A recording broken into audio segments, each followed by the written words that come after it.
kajian Islam. Assalamualaikum warahmatullahi wabarakatuh.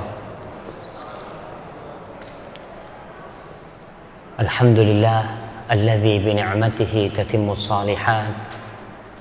Segala puji bagi Allah Jalla Jalaluh, yang karena nikmatnya kebaikan-kebaikan menjadi sempurna, yang karena rahmatnya niat-niat baik hamba dapat terlaksana. Alhamdulillah, hari ini hari Jumat, tanggal berapa? Tanggal berapa jemaah? Tanggal 22 Sya'ban ya. Karena saya masih melihat jam di masjid kita ini masih Masehi gitu. Iya. 20 ya. Saya mungkin gak bosan-bosan mengingatkan jamaah ini, khususnya mungkin takmir masjidnya, bahwasanya kita umat Islam, kita punya penanggalan sendiri. Orang Cina punya penanggalan sendiri, orang Yunani punya penanggalan sendiri, bahkan orang Jawa punya penanggalan sendiri, dan kita umat Islam punya penanggalan sendiri. Maka nggak perlulah kita ini ikut-ikut penanggalan orang-orang selain Islam. Dan penanggalan Masehi adalah penanggalannya orang-orang Kristen, dan berhak mereka, nggak ada masalah. Orang Yahudi punya penanggalan, orang Kristen punya penanggalan, dan semua agama punya penanggalan. Cuma kita alhamdulillah kita orang Islam dan kita punya penanggalan sendiri, penanggalan kita Hijriyah.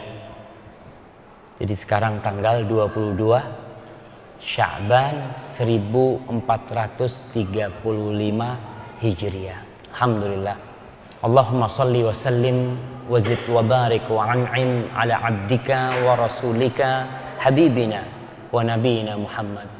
Ya Allah, semoga salawatmu, semoga salam dan berkahmu senantiasa kau tambahkan untuk hamba kekasihmu Nabi kita Muhammad sallallahu alaihi wasallam, dan untuk keluarga beliau, untuk istri-istri beliau, yang terutama Khadijah, Aisyah, Hafsah, Saudah, Ummu Habibah, Ummu Salamah, Zainab, Juwairiyah, dan istri Nabi kita yang lainnya. Dan semoga para sahabat Nabi yang mereka telah berjuang menegakkan agama Allah ini diberi rahmat dan ridho oleh Allah Jalla Jalaluh. Amma ba'd. Ma'asyiral muslimin rahimakumullah, hari ini hari Jumat. Hari Jumat ini adalah khairul ayyam, adalah hari yang paling baik. Hari yang paling baik buat siapa? Buat umat Islam tentunya. Kembali lagi, kalau tadi kita katakan masalah penanggalan, masalah kalender, semua punya kalender, dan semua agama itu memiliki hari-hari besar. Semua agama. Mereka juga memiliki hari-hari suci buat mereka. Hari suci orang Yahudi hari Sabat. Mereka menghormati hari Sabtu. Nggak ada kerja orang Yahudi hari Sabtu. Mereka menghormati benar. Dan orang Nasara punya hari mulia. Hari apa? Hari Minggu buat mereka. Dan mereka libur pada waktu hari Minggu. Dan kita umat Islam, hari yang paling mulia hari apa?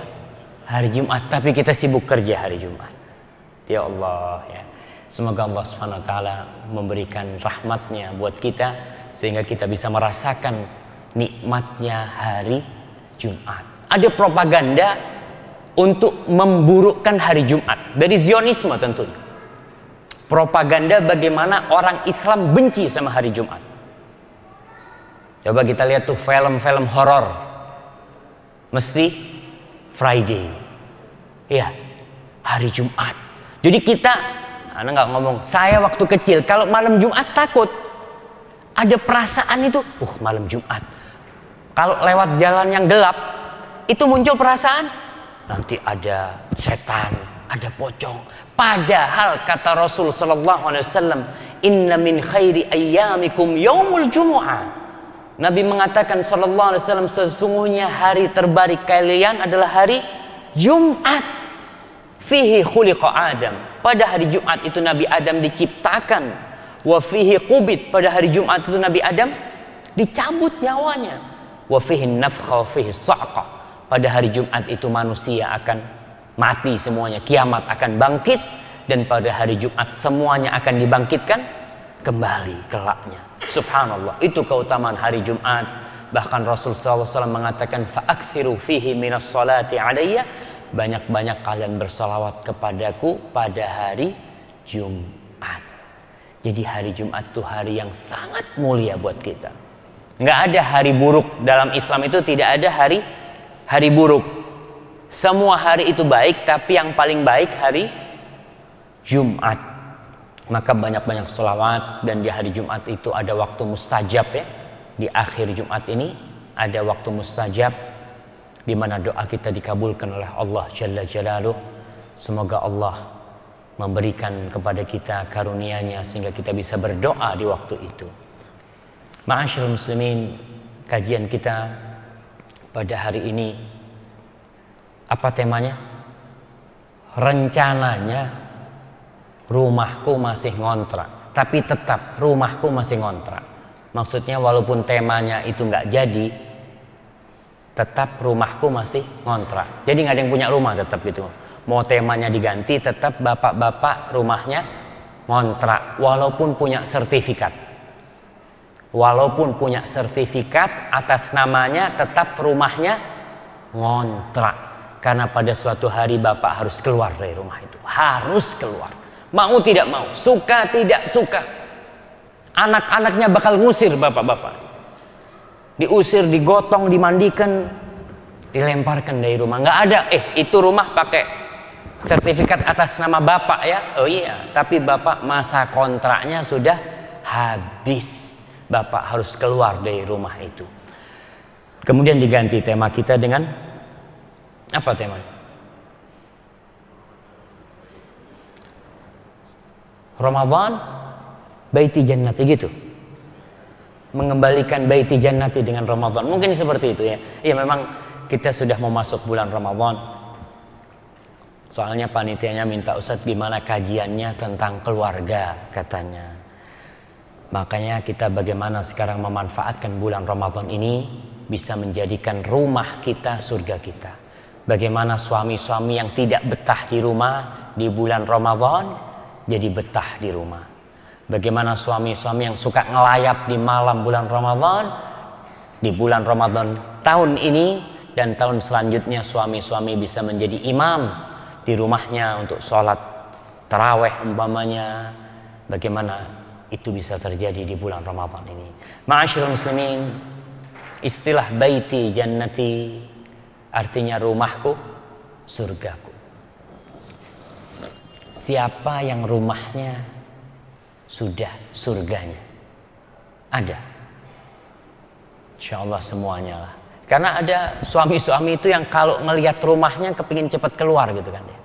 Yang ngelihat pintu rumahnya, ya Allah ketemu lagi tuh sama bini gitu kan. Kadang-kala udah bosen hidup sama bininya. Tapi ada orang yang sampai tua, subhanallah, dia tetap bisa memadu kasih dengan istrinya. Tadi saya sempat baca sebuah hadis. Hadis tentang Khawlah. Khawlah ini adalah seorang istri sahabat yang dia dizihar sama suaminya. Dia sudah tua renta, dizihar. Zihar itu artinya seorang suami ketika mengatakan kepada istrinya, "Anti ka dhahri ummi." Engkau seperti punggung ibuku. Engkau seperti punggung ibuku, artinya haram buat aku untuk mengumpuli dirimu. Kemudian turut ayat Mujadilah itu. Salah satu yang dikatakan oleh Aisyah, ini Khawlah curhat kepada Rasulullah SAW. Maka ibu-ibu kalau mau curhat jangan salah orang, jangan salah milih teman curhat. Carilah teman yang bisa memberikan solusi untuk masalah yang kita hadapi. Bukan malah memberikan bensin untuk api yang sudah terbakar di rumah kita. Ini Khawlah datang kepada Rasulullah SAW. Menceritakannya, Rasulullah, akala syababi. Dia mengatakan, ini suamiku sudah menghabiskan masa mudaku. sudah makan masa mudaku. Wa nafartu lahu batni, dan aku jadikan perutku untuk dia, untuk anak-anaknya, untuk hamil ya. Falamma kaburtu waharani, ketika aku sudah tua, tahu-tahu dia mencampakkan aku seperti itu. Subhanallah. Itu suatu pengaduan dari seorang wanita kepada Rasulullah sallallahu alaihi wasallam.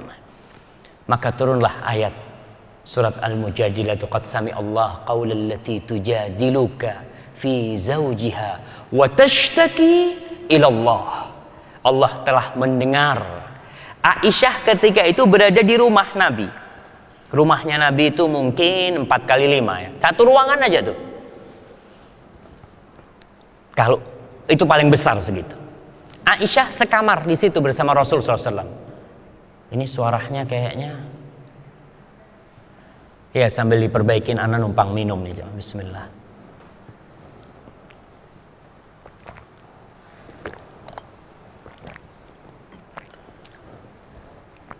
Jamaah, kita santai aja ya. Jadi antum jangan tegang. Soalnya habis asar ini ana lihat sebagian udah ngantuk-ngantuk. Sama ustadznya ngantuk juga sebenarnya. Tapi kita kuat-kuatin bentar.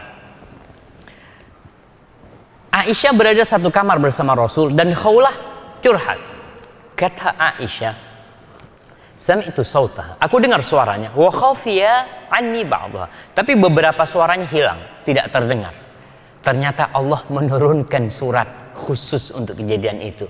Maka Aisyah mengatakan, subhana man wasi'a sam'ul aswat, maha suci Allah yang pendengarannya itu mendengar segala sesuatu. Itu Allah Jalla Jalaluhu. Ini perempuan tashtaki ilallah, dan dia mengadu kepada Allah tentang problematika kehidupannya yang dicampakkan oleh suaminya, dan dia mengadu kepada Rasulullah SAW. Akhirnya turunlah hukum zihar. Hukum zihar di mana seorang tidak boleh mengatakan kepada istrinya, anti ka dhahri ummi, nggak boleh. Itu bukan ibunya. Maksudnya kau itu seperti punggung ibuku, artinya nggak mungkin aku mengumpuli dirimu gitu kan. Nah, jadi kehidupan ada yang seperti itu. Saya tadi benar-benar ketika membaca hadis itu, subhanallah, manusia itu memang macam-macam, dan semua problematika rumah tangga itu sebenarnya sudah dijelaskan oleh Rasul sallallahu alaihi wasallam. Ma'asyiral muslimin, orang semua kepingin rumahnya menjadi surganya. Kepingin dia betah di rumahnya. Ingin ketika dia di kantor, yang dibawa itu adalah HP dia, teleponnya. Sampai kantor dia telepon istrinya, gimana anak-anak udah berangkat sekolah semua gitu kan. Ada suami-suami yang nggak pernah telepon istrinya, kecuali kalau dia sedang ditelepon. Kalau punya masalah baru dia telepon sama istrinya. Sepanjang hari dia telepon istrinya. Tapi bagaimana rumah tangga kita ini menjadi surga buat kita? Karena tentunya kita ingin hidup itu tentram, dan tujuan pernikahan sendiri adalah hidup lebih tentram lagi. Ramadan momen penting untuk hal itu. Karena idza kana awwalu lailatin min Ramadan, masyaallah barakallahu fikum. Idza kana awwalu lailatin min Ramadan, ketika masuk malam pertama di bulan Ramadan, apa yang akan terjadi? Akan terjadi satu perubahan yang sangat dahsyat di diri suami dan di diri istri dan di diri semua manusia. Bahkan di muka bumi ini akan terjadi perubahan. Apa perubahan itu? Yang pertama, tuftahu abwabul jannah. Pintu-pintu surga Allah buka pintu surga. Wa tughlaqu abwabun niran, dan pintu-pintu neraka ditutup semuanya. Wa tughallu syayatin, dalam riwayat wa tughallu maradatul jin, dan setan-setan dibelenggu oleh Allah Subhanahu wa taala. Nih kalau masuk malam pertama di bulan Ramadan. Kemudian apa yang terjadi lagi? Wanada munadim, dan ada yang menyeru. Seruan itu kita dengar, baik seruan itu di atas mimbar atau seruan itu di dalam hati kecil kita, kita dengar suara itu. Ya baghiyal khair aqbil, wahai orang yang ingin kebajikan, nih saatnya berbuat baik. Wa ya baghiyasy syarr aqsir, wahai orang yang ingin berbuat jahat, cukup sudah, tahan dirimu. Mas, sampai kapan kau akan berbuat dosa? Akan bertindak kriminal? Sampai kapan kau akan melakukan hal itu? Ini bulan Ramadan, sepanjang tahun 330 hari mungkin dia berbuat kemaksiatan. Apa belum tiba saatnya Ramadan untuk jadi orang baik ya? Dan pada malam hari pertama itu kita lihat perubahan manusia. Orang-orang yang nggak pernah ke masjid, nggak pernah ke masjid selama hidupnya kecuali hari Jumat, itu pas malam Ramadan datang ke masjid, penuh masjid tuh. Ini berarti orang jadi baik semua nih. Apa yang disabdakan Rasul benar terjadi, pintu-pintu surga Allah buka. Ibu-ibu Masya Allah berangkat juga sholat taraweh di masjid. Qurannya yang sepanjang Ramadan tidak pernah, sepanjang tahun nggak pernah disentuh. Ada orang-orang yang Qurannya itu sampai kesingsal. Ketika masuk malam pertama bulan Ramadan sibuk dia cari Qurannya. Tanya sama istrinya, dek, Quranku mana? Kata istrinya, sudah aku wakafkan ke masjid. Karena nggak pernah dibaca sama suaminya sepanjang tahun. Jadi setiap Ramadan beli Quran baru gitu kan. Sepanjang tahun eman-eman di rumah nggak dibaca. Diwakafkan sama istrinya di masjid. Tapi Ramadan benar-benar berubah manusia itu. Yang nggak pernah sedekah jemaah. Bahkan yang tidak sholat masuk Ramadan sholat. Ada teman di Madinah waktu itu, dia sepanjang tahun nggak pernah sholat. Pas Ramadan berangkat umroh. Anak kamu inti sepanjang tahun nggak sholat mau umroh, kata dia. Iyalah, masa mau gini terus, kata dia. Dia tahu salah, dia dosa. Dia berangkat umroh. Itu salah satu bukti apa yang disabdakan Rasulullah SAW benar-benar terjadi. Maka Ramadan adalah momen penting buat kita untuk memperbaiki diri kita, memperbaiki hubungan antara suami istri, hubungan orang tua sama anaknya, anak sama orang tuanya. Karena biasanya kalau masuk awal Ramadan banyak SMS minta maaf. Betul, minta maaf nih, tolong ya, minta maaf. Minta maaf itu nggak ada waktunya. Kapan kita punya salah, kita minta maaf. Karena memang kita tidak bakalan diampuni dosanya kalau kita bermusuhan sama saudara kita. Rasul sallallahu alaihi wasallam mengatakan, tuftahu abwabul jannah fi kulli yaumil khamis wal itsnain. Fayaghfirullahu likulli 'abdin la yusyriku billahi syai'an. Pintu-pintu surga itu dibuka tiap hari Senin sama Kamis. Itu dibuka. Allah akan mengampuni semua dosa orang yang tidak berbuat kesyirikan kepada Allah Subhanahu wa taala. Illa rajulan, kecuali satu orang. Kanat bainahu wa baina akhihi syahna, yang dia ada masalah sama saudaranya. Ada permusuhan dia sama saudaranya. Maka fayuqalu anziru lihadain hatta yastaliha. Dua orang ini jangan diampuni dulu, kata Allah. Jangan diampuni dua orang sampai keduanya berbaikan, sampai keduanya berdamai kembali. Maka hati-hati di bulan Ramadan. Iya, bukan bulan Ramadan aja kita katakan, itu kapan saja. Tiap hari Senin Kamis kita ingat, aku nih hatiku kayaknya ada musuh sama fulan. Datang tuh minta maaf sama fulan. Atau maafkan fulan kalau dia punya salah sama kita, agar amalan kita diterima oleh Allah Subhanahu wa taala. Jangan sampai kita udah ibadah Ramadan, sebulan penuh puasa di Ramadan, 3 kali khatam Al-Qur'anul Karim, tapi ternyata nggak diampuni dosa-dosa kita. Apa manfaatnya akhirnya? Kalau gara-gara permusuhan kita sama saudara kita, dosa-dosa kita tidak diampuni oleh Allah Jalla Jalaluh dan amalan kita tidak diangkat. Ramadan, sebelum Ramadan bulan Sya'ban, dan setelah Ramadan bulan Syawal. Saya mau tanya, tahun ini kita puasa tanggal berapa? Tanggal berapa? Tanggal 1 Ramadan. Alhamdulillah, udah pinter nih. Udah pinter. Iya, puasa itu tanggal 1 Ramadan. Nggak ada puasa itu tanggal 28 Juni. Nggak ada dalam Islam. Dari sejak zaman Rasul sallallahu alaihi wasallam sampai kiamat nanti, puasa mesti tanggal 1 Ramadan. Lebaran tanggal berapa? 1 Syawal. Jangan ditinggalkan itu. penanggalan Islam itu. Setelah Ramadan ada bulan Syawal. Biasanya bulan Syawal itu bulan kawin. Betul ibu-ibu? Ibu-ibu nih yang tahu. Karena kalau mau kawin sebelum Ramadan, Ustaz, gimana Ustaz nikah sebelum Ramadan? Walaupun ada tuh orang-orang yang berani nikah sebelum Ramadan, barakallahu fi. Semoga Allah memberkahi dan menjaganya. Karena ada aturan-aturan di bulan Ramadan yang memberatkan pengantin baru.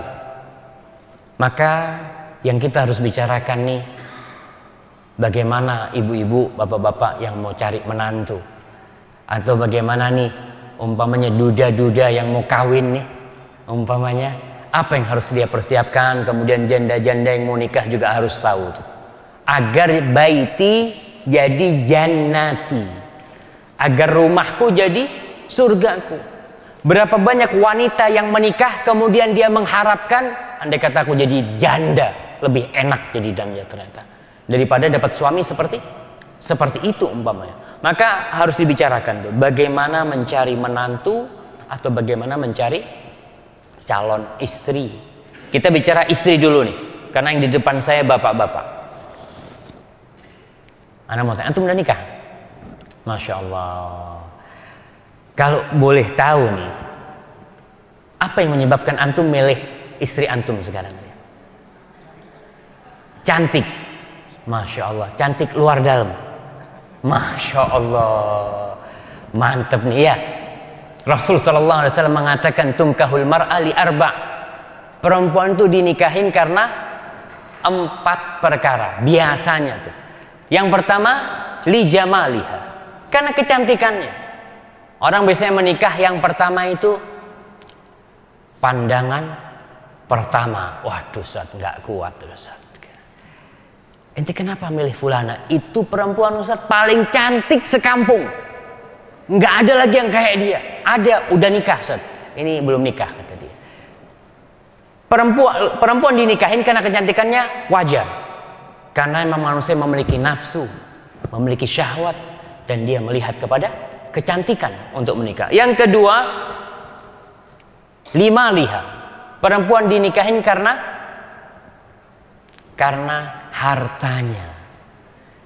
Ada lelaki-lelaki, jadi ibu-ibu harus hati-hati juga sama kaum lelaki. Ada lelaki-lelaki ini yang menikahin seorang wanita karena hartanya. Janda, nggak apa-apa janda Ustaz, yang penting banyak duitnya. Apalagi kalau sudah janda banyak duitnya, sudah sakit-sakitan gitu kan. Kenapa? Ya Ustaz, ntar lagi kan mati, anak bisa kawin lagi Ustaz, seperti itu. Ada seperti itu. Itu wakil, itu realita yang ada. Seorang menikahin perempuan karena kekayaannya. Dia ngomong, Ustaz, anak udah umur 25 tahun atau 30 tahun Ustaz. Hidup susah, mungkin anak nikah dengan perempuan kaya ini hidupnya lebih senang. Belum tentu. Kita bicara belum tentu. Yang ketiga, perempuan dinikahin karena lihasabiha, karena faktor nasab. Di Indonesia ini faktor nasab mungkin tidak terlalu kelihatan, tidak terlalu mencolok, karena memang banyak yang tidak tahu sama nasabnya. Banyak yang tidak tahu sama nasabnya. Katanya itu salah satu warisan Belanda buat kita. Orang di luar Jawa masih punya nasab. Orang di luar Jawa itu masih ada Harahap, ada Siregar, ada apa lagi yang kalau di Sulawesi. Banyak mereka masih punya nasab. Di Jawa hampir nggak ada. Karena katanya orang Jawa dulu itu lebih pintar daripada orang luar Jawa katanya. Makanya bagaimana orang Jawa ini tidak ada afiliasi kepada raja-raja dulu. Mungkin ada yang keturunannya Gajah Mada gitu kan. Kan Gajah Mada di Jawa gitu kan. Jelas keturunannya di Jawa. Atau keturunannya raja-raja Jawa pada waktu itu katanya dihapuskan katanya. Makanya saya mau tanya nih, tanya antum namanya siapa? Nah, antum, Tayyib, Fadl, Abdullah bin Abdurrahim bin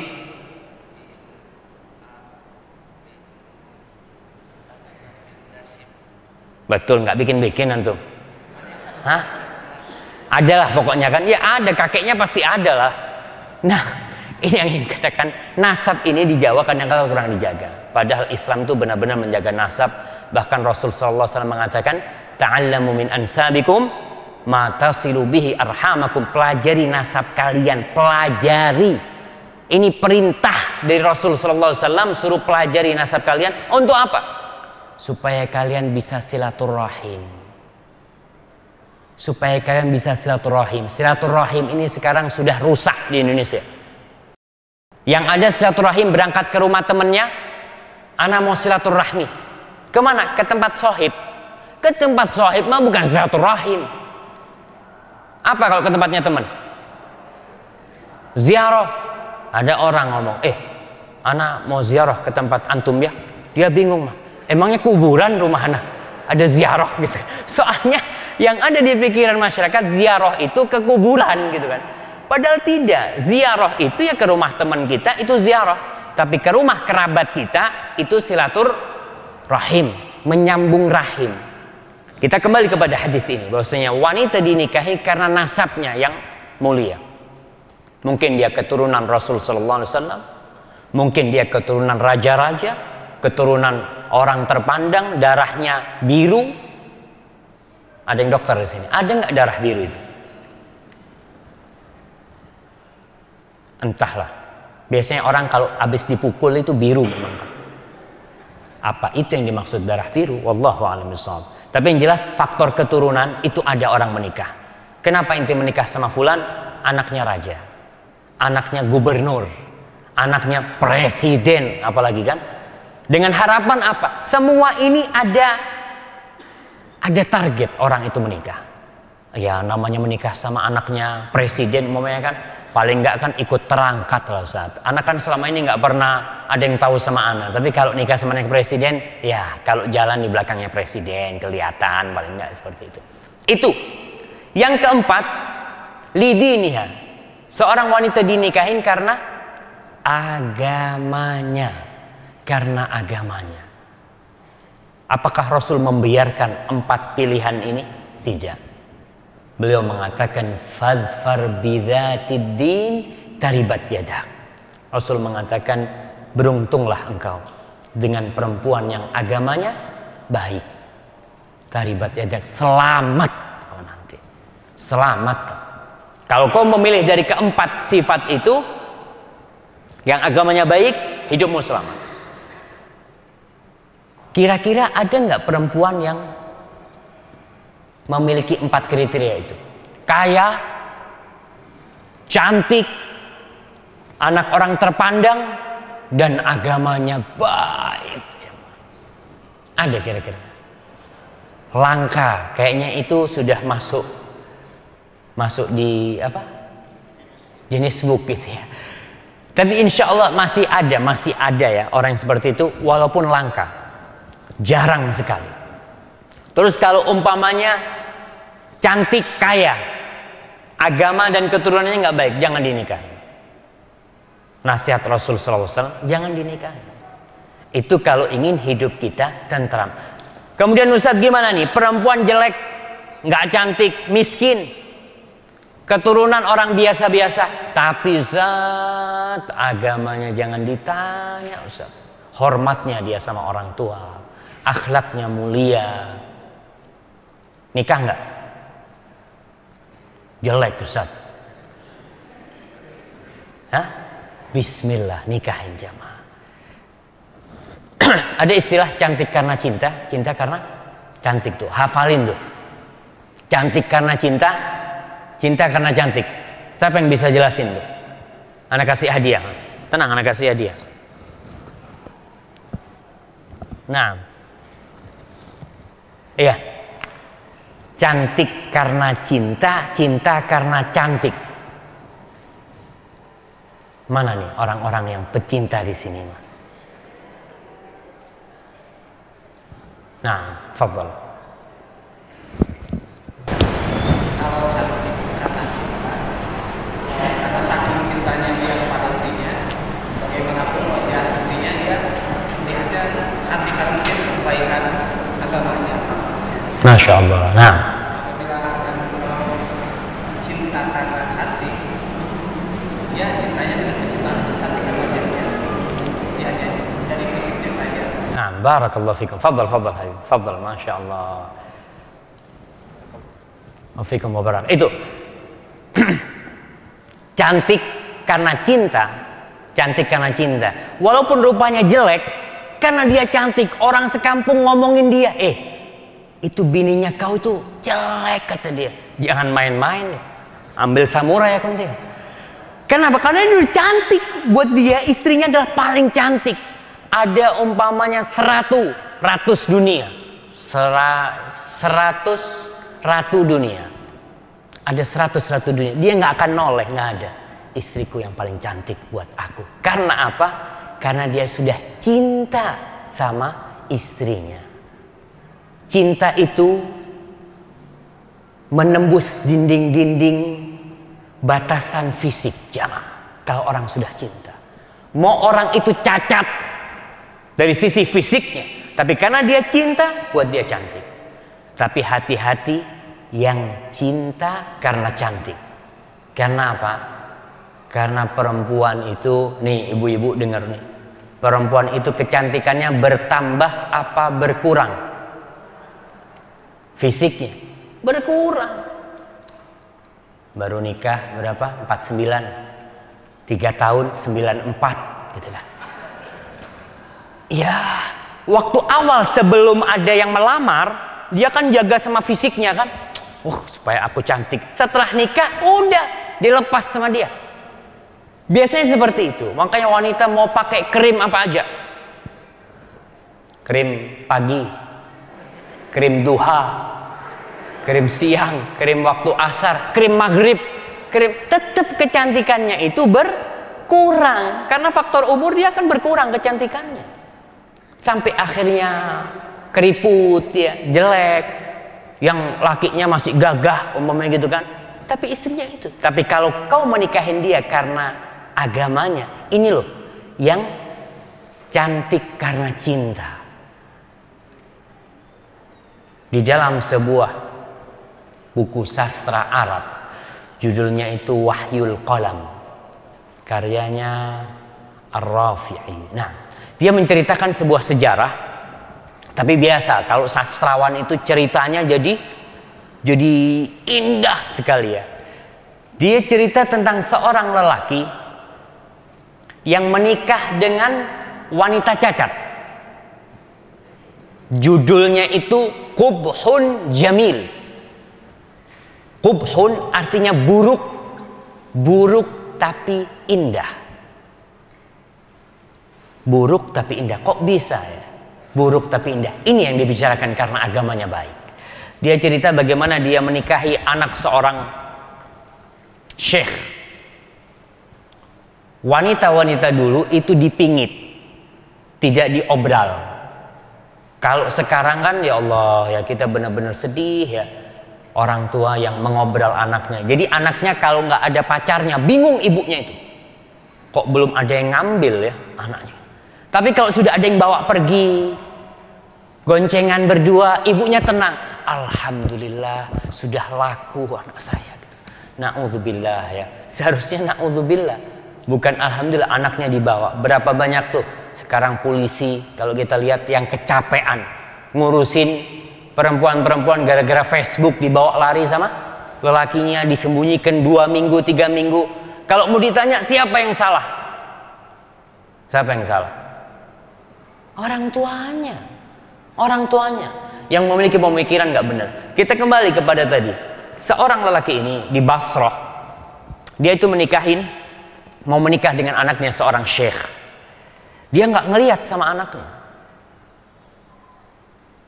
Dia ngomong sama temen-temennya, aku mau nikah sama anaknya fulan ini. Ente, kata dia, udah banyak yang lebih kaya dari ente, ngelamar nggak dikasih. Apalagi orang kaya ente. Ya siapa tahu dikasih. Akhirnya dia melamar. Dia melamar, ngomong, abahnya perempuan ini, bener kau mau menikahin putriku? Bener syekh, kata dia. Anak kepingin. Ya udah, kalau kau memang mau menikahin putriku, kau lamar, bawa orang sudah. Kan kalau ngelamar nggak mungkin sendirian, mesti bawa keluarganya gitu kan. Dia bawa teman-temannya itu. Akhirnya terjadi kesepakatan hari pernikahan. Dia belum melihat putrinya. Rasulullah SAW menasehati kita ketika mau menikah itu untuk melihat kepada putrinya. Tapi karena dia tahu nih anaknya Syekh udah aman sudahlah. Orang semua keluarganya ganteng-ganteng. Biasanya kalau orang ganteng keturunannya ganteng juga gitu kan. Ayu kalau perempuan. Maka dia tidak mau melihat sudah. Akhirnya dinikahkan, udah resepsi, udah selesai. Malam dia cerita sholat maghrib berjamaah sama orang tuanya. Sholat maghrib berjamaah. Abahnya itu doa. Panjang banget doanya kata dia.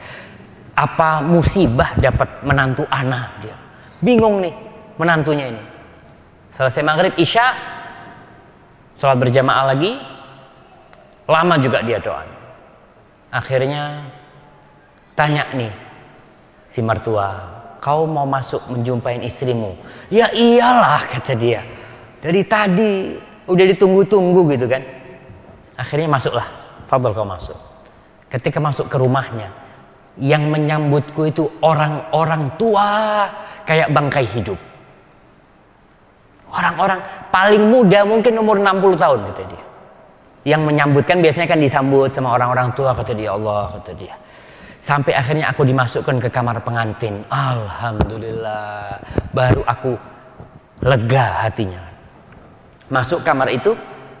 Tahu-tahu datang seorang perempuan yang bersimpuh di bawah kaki dia.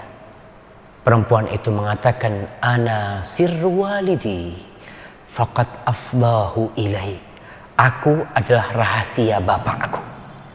Aku adalah rahasia bapakku yang dia tidak membuka rahasianya kecuali kepadamu dengan harapan kau bisa menjaga rahasia itu. Ternyata dia lihat kemantennya ini cacat, jelek wajah. Langsung dia down shock dia. Tapi dia ngomong ketika itu perempuan ini langsung balik lagi, dia bawa sekantong duit. Dia datangkan, ini Allah telah menghalalkan bagimu untuk menikah lebih dari satu. Nikahlah kau. 2, 3, 4. Kau mau membeli budak, pada waktu itu masih ada perbudakan, masih banyak budak. Kau mau beli budak perempuan, belilah dengan uang ini. Tapi jangan kau singkap rahasia bapakku. Ini kata perempuannya. Pertama yang dia katakan. Kemudian dia mengatakan, andai kata seorang perempuan itu diharapkan oleh suaminya kecantikan dan fisiknya, maka aku termasuk wanita yang gak beruntung mendapatkanmu. Tapi kalau diharapkan dari wanita itu akalnya, kecerdasannya, dan agamanya, mudah-mudahan aku memiliki itu, kata perempuan ini. Langsung ketika perempuan ini berkata itu, dia ingat dengan satu kejadian. Yang menikah ini anak lupa namanya, Al-Basri dia. Dia itu suka keliling berdagang. Dulu kan berdagang itu pindah kota-kota. Dia bawa dagangan ke sana. Ketika dia berada di salah satu negeri Asfahan, negeri Khurasan ya, di situ dia menghadiri sebuah kajian. Kajian itu syekhnya membahas sebuah hadis. Hadis itu imra'atun amatun hasna talit khairun min amatun sauda talit khairun min hasna la talit. Dikatakan bahwasanya seorang perempuan yang hitam tapi dia bisa melahirkan itu lebih baik daripada wanita cantik tapi nggak punya anak. Hadis ini dhaif. Hadis ini dhaif. Tapi Rasulullah SAW mengatakan dalam hadis sahih, tazawwajul walud al wadud. Nikahilah perempuan yang subur dan penyayang. Itu hadis sahih. Syekhnya itu menjelaskan tentang perempuan yang hitam ya. Rasul tidak mengatakan perempuan yang cacat, perempuan yang nggak punya telinga, perempuan yang buta. Disebutkan kenapa beliau menyebutkan sauda, karena warna hitam cukuplah untuk menyimpan aib-aib yang lainnya. Nggak pantas seorang suami itu menyebuti istrinya, menyebutkan wanita ciptaan Allah dengan sifat-sifat yang buruk, dan memang tidak boleh. Aku ingat dengan kejadian itu, maka aku bersabar. Ya sudah, bismillah, mudah-mudahan perempuan ini seperti yang aku harapkan. Selang berapa waktu kata dia, aku terbiasa melihat keburukannya. Orang kalau sudah awal mungkin melihat orang cacat itu kan ngeri ya, tapi karena tiap hari ngelihat terbiasa. Ketika aku sudah terbiasa, subhanallah, pancaran kecantikannya bertambah dari dirinya. Yang menjadi usaha dia pertama adalah keridhoanku yang dicari sama istriku itu. Setiap hari kebaikannya bertambah dan setiap hari kecantikannya bertambah di depan mataku. Sehingga aku tidak mau digantikan dengan wanita manapun yang lebih cantik dari dia. Kenapa? Karena dia sudah cinta sama istri. Ma'asyiral muslimin wal muslimat rahimakumullah, ketika Rasul mengatakan fadfar bidzatid din, carilah yang agamanya baik, ini benar-benar nasihat dari seorang nabi, bukan dari seorang ustaz. Nabi memberi nasihat dan dia tahu yang diinginkan oleh seseorang itu adalah ketentraman di rumahnya, kedamaian di surganya sana. Punya istri cantik tapi nggak taat, apa gunanya? Kemudian Rasulullah SAW juga berkata ketika ditanya tentang harta yang paling mulia, ini untuk memilih calon menantu ya, ibu-ibu yang mau cari menantu, bapak-bapak yang mencari menantu, ingat dzatuddin, yang agamanya baik. Rasul pernah ditanya tentang harta yang paling mulia. Apa sih harta yang paling mulia di dunia ini? Rasul SAW mengatakan yang pertama, lisanun dzakir, lidah yang pandai berzikir, wa qalbun syakir, dan hati yang pandai bersyukur, dan yang ketiga wa zaujatun, nih istri yang gimana? Wa zaujatun mu'minatun tu'inuhu ala imanih, wa fi riwayatin wa zaujatun mu'minatun tu'inuhu ala amril akhirah. Istri yang beriman yang membantu urusan agamanya. Ibu-ibu ingat tuh, yang dicari bukan yang membantu urusan dunianya, bukan yang istri sudah bekerja. Enaklah Ustaz dapat istri yang sudah kerja, aman, anak tinggal kipas-kipas lah, ada duit masuk gitu kan. Bukan itu. Harta yang paling mulia istri yang membantu urusan akhirat, yang ketika suami ketiduran dibangunin, mas sudah azan mas, sholat. Malam-malam dipercikan ke depan wajahnya, mas nggak mau sholat witir sebentar mas, 2 rakaat aja, tambah 1, 3 jadi. Subhanallah. Ibu-ibu kok rame di sana? Iya, ibu-ibu, ini ibu-ibu karena suami-suaminya soleh semua, alhamdulillah gitu kan. Amin. Dibangunin tuh. Itu istri yang membantu urusan akhirat. Jadi kalau mau cari menantu, lihat kira-kira menantunya ini bakal membantu anakku untuk akhiratnya enggak? Berapa banyak suami-suami yang awalnya sholat berjamaah ke masjid, sholat sunnahnya nggak pernah ditinggal, puasa Senin Kemisnya nggak pernah luput, nikah hilang tuh semua gara-gara istrinya tidak membantu dia untuk urusan akhirat. Ingat, dunia bakal kita tinggalkan semuanya. Bahkan Rasul SAW mengatakan ad-dunya mal'unatun mal'unun ma fiha, dunia ini terlaknat dan terlaknat semua yang ada di dalamnya, illa zikrullah wa ma wala, kecuali zikrullah, mengingat Allah dan kepatuhan kepada Allah. Kemudian wa alimun wa muta'allim, dan orang yang berilmu atau orang yang mengaji menuntut ilmu. Maka ingat, mau cari menantu yang ditanyakan itu, kira-kira dia bisa nggak bantu anakku masuk surga, bukan membantu anakku untuk bangun rumah, bukan untuk membantu anakku untuk memiliki mobil, jangan. Kira-kira bisa nggak dia mendidik anak-anaknya menuju ke pintu surga. Kalau kira-kira nggak bisa, cari yang lain. Cari yang lain. Karena insya Allah banyak sih wanita, tapi yang jadi masalah kita katakan tadi, banyak orang yang akhlaknya baik, agamanya mulia, agamanya Masya Allah, tapi nggak cantik. Anaknya orang miskin. Gimana Ustaz? Nggak level kadang-kadang. Subhanallah. Kalau sudah agamanya baik, semuanya level insya Allah. Itu untuk ibu-ibu nih, untuk mencari menantu perempuan atau untuk mencari istri. Kalau untuk mencari suami gimana? Memilih suami nih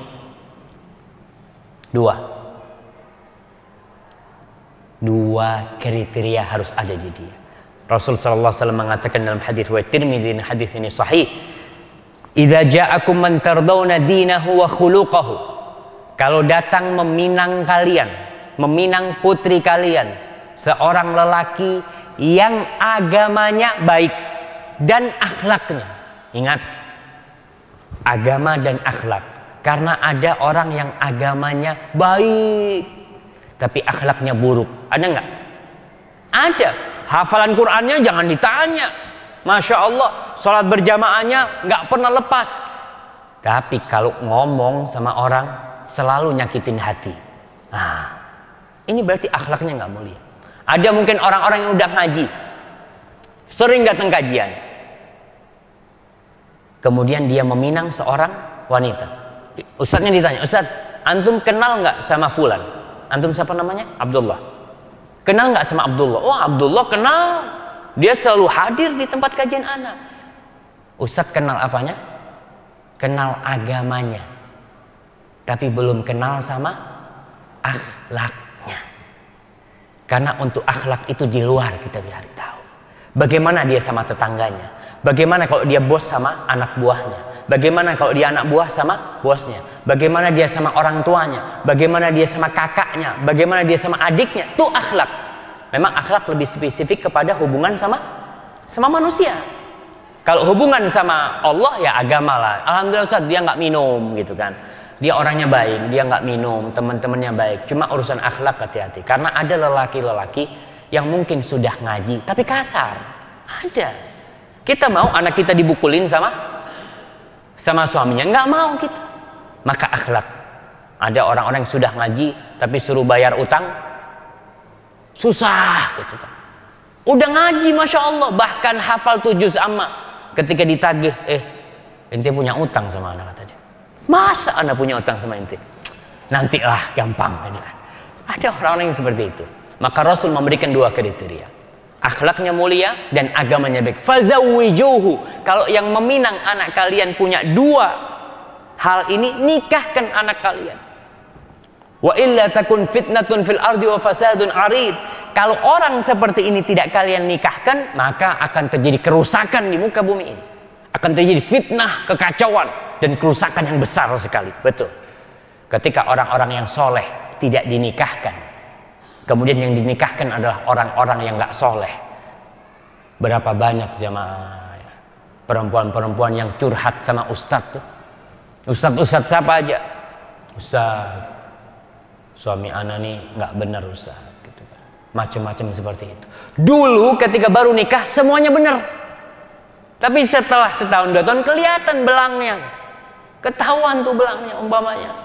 Maka ini tugas orang tua untuk mensurvei, kirim orang tuh.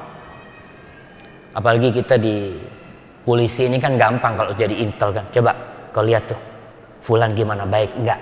Kalau sholatnya oke, sholatnya sudah selesai. Masalah agama jangan ditanya. Anak kepingin tahu gimana akhlaknya dia. Wah, kata dia, suka jelek-jelekin orang. Omongnya seperti itu. Ya hati-hati sudah. Nanti kau dijelek-jelekin. Karena ada suami-suami yang suka jelekin istrinya, dia jelek-jelekin. Mertuanya dia jelek-jelekin. Itu ada suami-suami yang seperti yang suka menjelek-jelekin keluarganya istri. Subhanallah. Kalau kau nggak suka sama istrimu, sama keluarga istrimu, kenapa kau datang meminang dia? Sekarang udah dikasih anaknya, dijelek-jelekin yang ngasih sama dia. Ini termasuk tidak bersyukur kepada mertuanya yang sudah memberikan putrinya. Jadi ingat agama dan akhlaknya. Akhirnya sahabat tanya, ya Rasulullah, in kana fihi makan.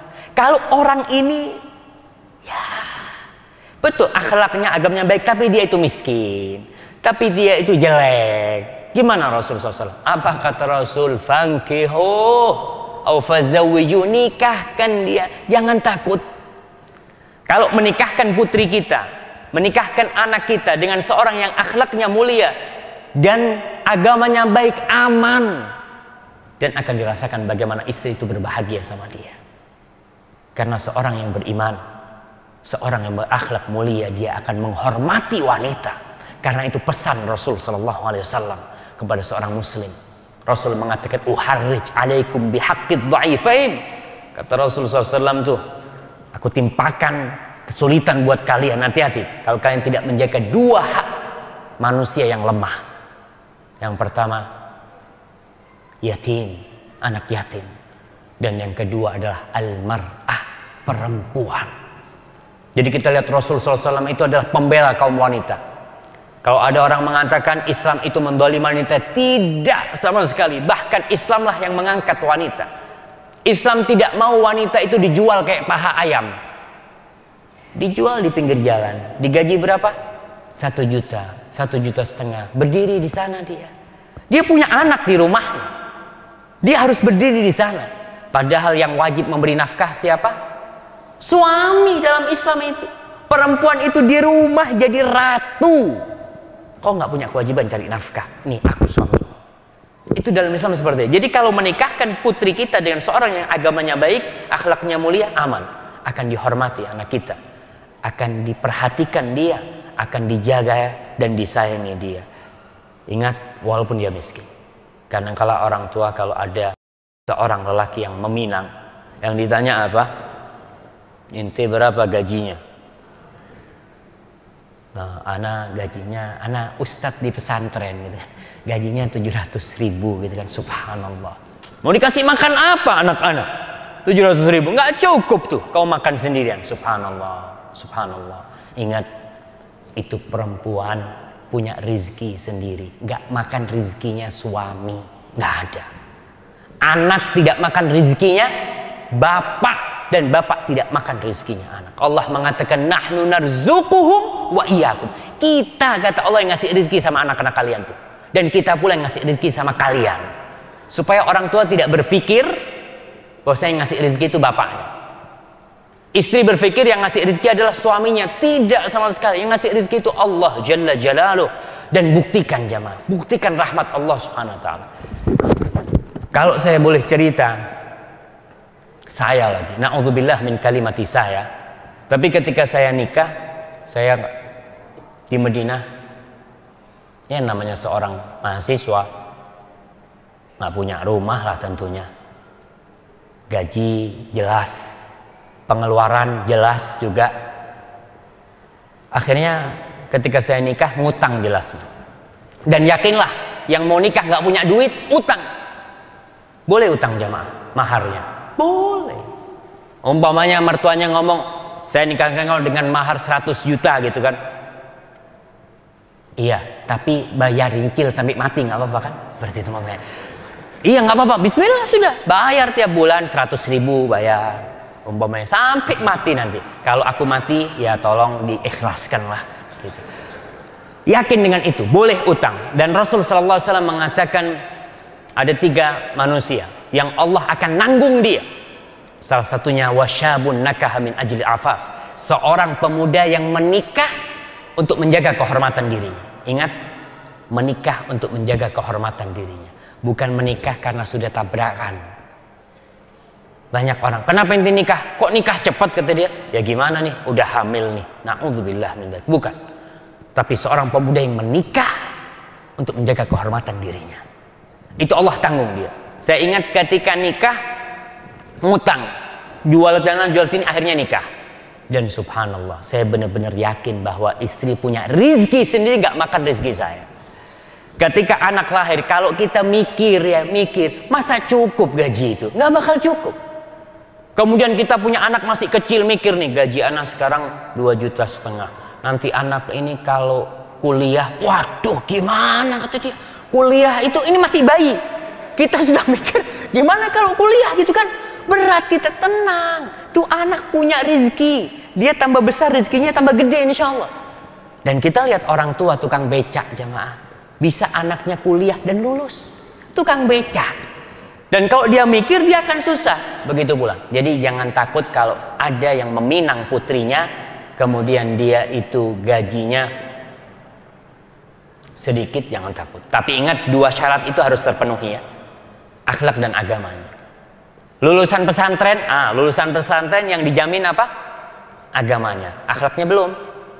Seharusnya agama dan akhlak itu jalan bersama. Tapi kadang-kala nggak bersama-sama. Maka harus ada tim survei. Dan pernah ada seorang yang ingin menikahkan putrinya dengan mahasiswa Madinah. Orang tuanya Masya Allah. Orang tuanya ini benar-benar memilih buat putrinya. Dia ngomong, Ustadz, anak-anak dilamar sama fulan. Ustadz kenal sama fulan. Anak tahu. Ustadz tahu sama dia? Ya nggak terlalu tahu, tapi dia masih di Madinah, lagi ambil S2 di Madinah. Insya Allah orang baik, anak ngomong. Tapi Ustadz coba cari tahu. Akhirnya anak ngomong, anak kurang tahu. Tanya sama Fulan. Fulan itu kakak kelasnya mahasiswa itu. Ustadz, yang mak comblangnya ini, apa mak comblangnya ini? Pengantarnya ya. Yang mengenalkan itu Fulan. Masa anak tanya sama Fulan? Iyalah anak cari tahu. Akhirnya anak cari tahu, belum tahu secara utuh tentang dia. Dia ngomong, Ustadz, andai kata anak Ustadz yang diminta sama dia, kira-kira Ustadz kasihkan nggak? Waduh, ini berat sekali ini. Akhirnya anak cari informasi, anak ngomong Bismillah. Yang anak tahu setelah anak kaji, ya udah dia baik insya Allah, dan dia nikahkan. Itu yang harus dilakukan oleh orang tua. Ketika mau menikahkan putrinya, dia benar-benar mencari seorang yang memang bisa menjaga dia dan mengantarkannya kelak ke pintu surga insya Allah. Ma'asyiral muslimin, ya ingat juga Islam itu tidak kenal dengan pacaran. Ada pacaran dalam Islam? Ada nggak? Ada. Setelah nikah. Jadi kalau mau PDKT itu pas malam pernikahan. Mau PDKT pas malam pernikahan. Dan buktikan tuh. Orang-orang barat mengatakan apa? Malam pernikahan, malam penguburan cinta. Lailatul zifaf, lailatul dafnil hub. Malam pernikahan adalah malam penguburan cinta. Bisa dibayangkan. Dan itu sudah terjadi di Indonesia. Banyak buktinya. Malam pernikahan, malam penguburan cinta. Untuk siapa? Untuk orang yang pacaran. Kita lihat Masya Allah pacarannya 6 tahun, kawinnya cuma 3 bulan. Iya. Kemana 6 tahun dia masih bisa jaga? Pas nikah udah habis cintanya. Bahkan ada yang mau ke pelaminan nggak jadi nikah karena udah pacaran, udah selesai semuanya. Kenapa mereka punya falsafat itu, malam pernikahan, malam penguburan cinta? Karena buat dia pacaran itu udah semuanya, udah segala-galanya. Cinta, kasih, udah keluar, bahkan udah tidur bareng, udah tidur bersama, na'udzubillah min dzalik. Zina mereka itu, na'udzubillah. Kemudian nikah. Ketika nikah, pernikahan itu hanya sekedar untuk mendapatkan buku nikah. Itu aja. Dapat buku nikah, selesai. Kadang kala foto berdua ya. Nih, buku nikahnya difoto. Na'udzubillah. Sebelumnya nggak pernah difoto. Yang haram itu tidak pernah difoto. Yang halal dia foto. Allah kadang kala murka. Maka saya ingatkan kepada bapak-bapak, ibu-ibu yang rumah tangganya bermasalah sama suaminya. Ingat, mungkin dia punya dosa. Dulu dia punya dosa zina mungkin. Dia menikah sama suaminya ketika dia sudah pernah berhubungan yang haram. Kemudian dia tidak bertobat. Ada orang-orang itu nggak bertobat.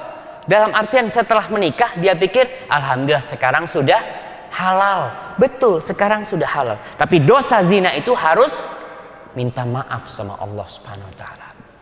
Kadang-kala keributan di rumah tangga gara-gara ada dosa masa lalu yang kita belum bertobat. Dalam Islam, malam pernikahan adalah malam penyemian cinta ya.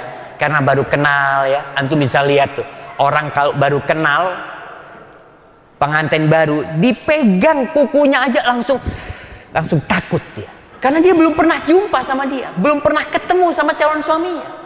Tapi kalau dia sudah jalan bareng-bareng, udah tidur bersama, biasa dia. Nggak ada hati sudah sama istrinya. Bahkan yang ada malam pernikahan udah malam marah-marahan sudah. Kemudian nggak ada bulan madu dalam Islam. Masya Allah, tuh anak-anak. Namanya anak-anak. Kalau bapak-bapak nggak pantas lah kayak gitu. Apalagi ibu-ibu gitu. Bulan madu, ingat di Islam nggak ada bulan. Ada bulan madu? Nggak ada. Bulan madu itu bahasa Arabnya apa? Syahrul asal. Bulan madu. Bahasa Inggrisnya honeymoon.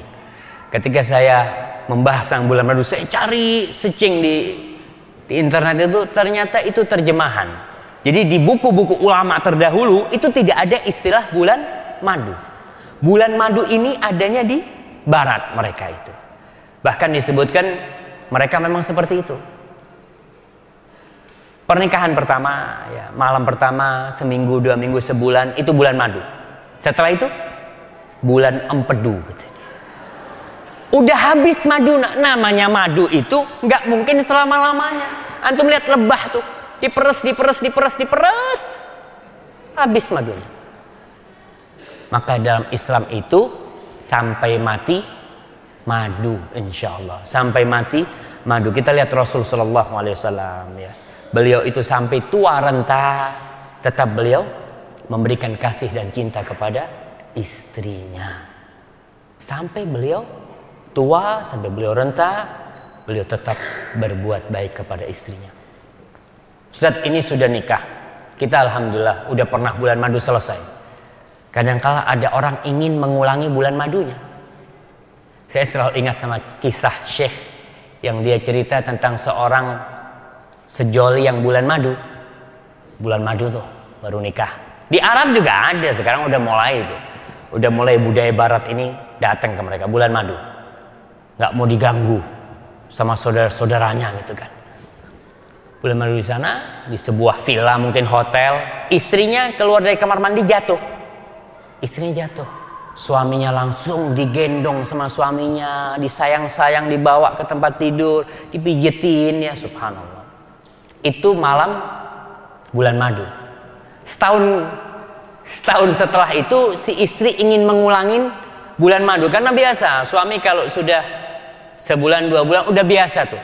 Yang awalnya manggil sayang ya, kasih, karena udah mulai gembrot istrinya, dipanggil Dut, sini Dut, gitu kan. Na'udzubillah. Itu terjadi. Si istri ini ngomong sama suaminya, yuk kita ngulangin lagi tuh malam-malam indah gitu ya. Berangkat, betul suaminya masya Allah, yuk berangkat. Berangkat Rasulullah SAW, dia berangkat sama istrinya di tempat yang sama.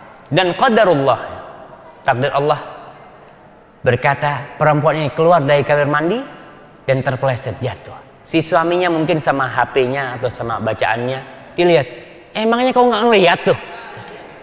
Subhanallah ya. Terjadi nggak bapak-bapak? Yang tahu ini bapak-bapak sama ibu-ibu.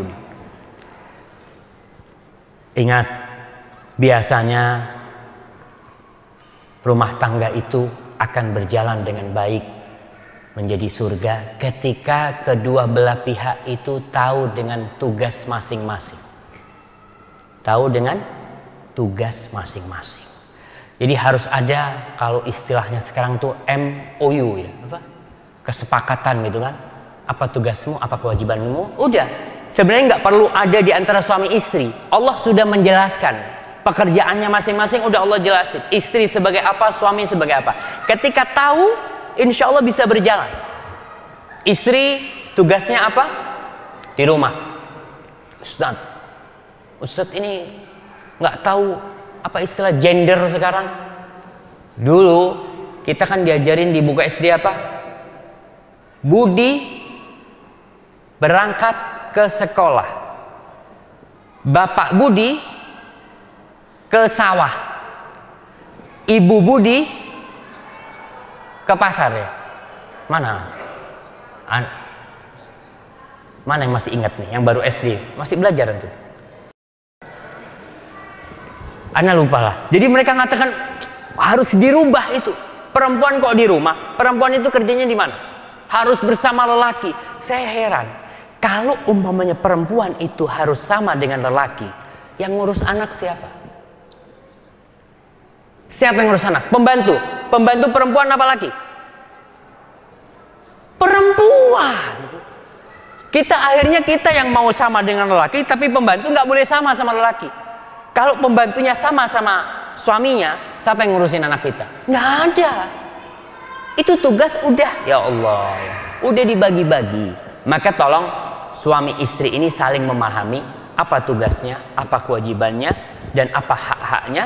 Karena Allah mengatakan walahunna mithlul ladzi 'alaihinna bil ma'ruf, dan wanita-wanita itu punya hak seperti atau sepadan dengan kewajiban dia.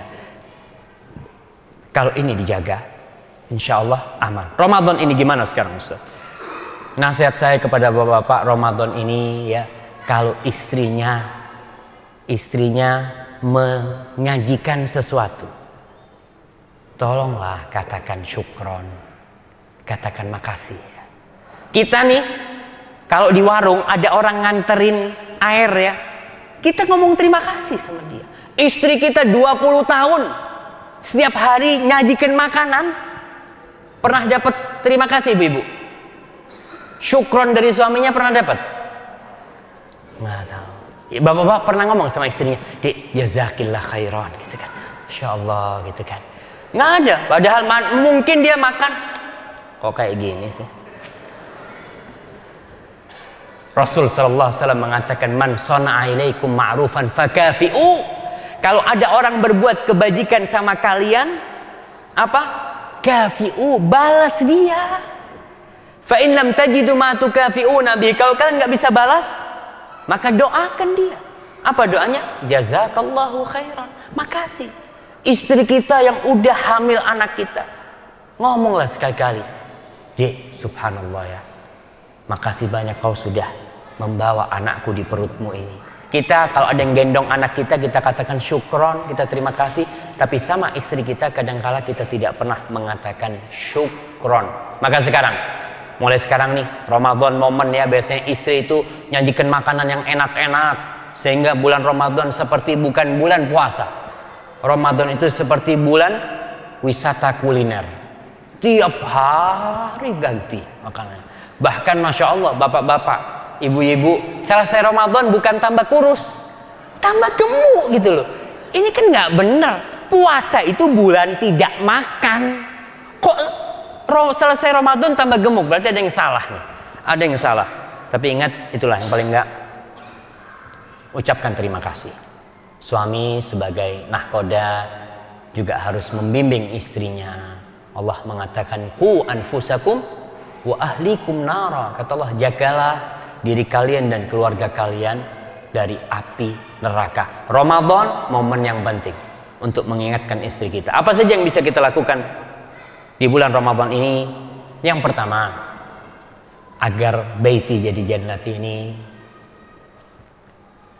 berbukalah di rumah. Suami kalau bisa berbuka di rumah bersama keluarganya, bersama anaknya. Baru setelah itu berangkat ke masjid ya. Yang nggak pernah ke masjid, ada orang yang Masya Allah makan, azan langsung makan, semuanya mau dimakan. Sudah, orang udah pada pulang sholat, dia masih duduk.